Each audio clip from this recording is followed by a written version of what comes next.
to do with the fact that we were able to get communities across the county to understand that the time had come they had to work with law enforcement, identify specific problems, and also to work along with us to relieve the communities of the problem.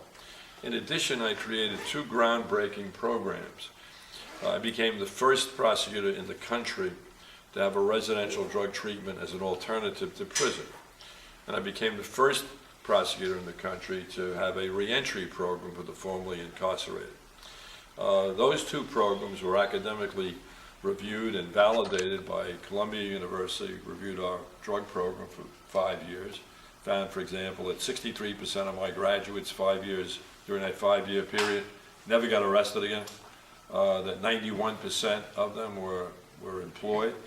And so instead of going to jail for life on the installment plan, they had become taxpayers. And of course, we reduced the recidivism or the reoffending rate by more than half.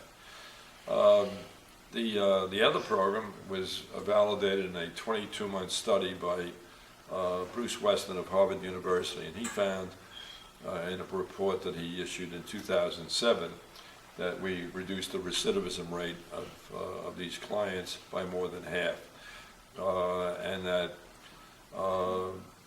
it came out to 2 out of 10 were reoffending within 3 years rather than 6 years.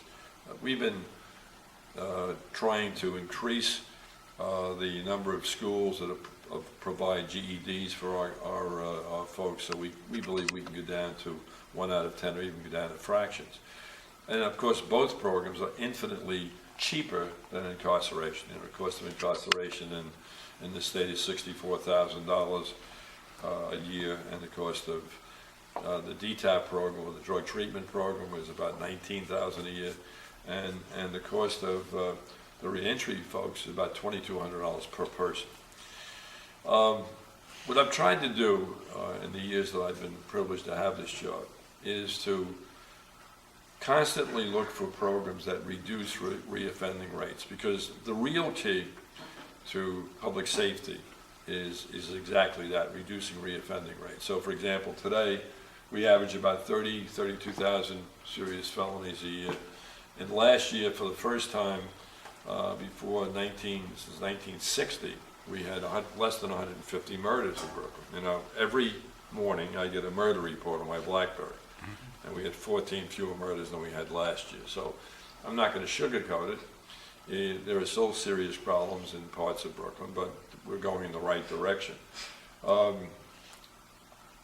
But one of the things that we unveiled just 2 weeks ago, to give you an example of we're constantly looking for programs, is that the Women's Prison Association approached me and said that they had a grant for $500,000, and would I permit women to stay at home with their kids or get a job, either full-time or part-time, get an educational opportunity, and work with them as an alternative to incarceration. And I thought it was a great idea. You know, we have a structure that they presented to me, which includes that a woman would plead guilty up front to a serious felony, and that would be held over a head.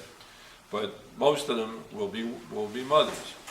And I have absolutely no doubt, because of other programs that I have for reoffending reduction, that there will be a significant reduction in their reoffending rates.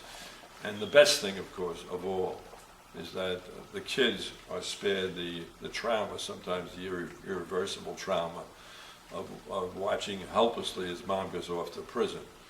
So my plans for the next time, if I get the privilege of being reelected, is continue to expand these programs and find other programs as well, all in with the direct goal of keeping the levels of public safety in this county at an acceptable level and get better each year if we can. So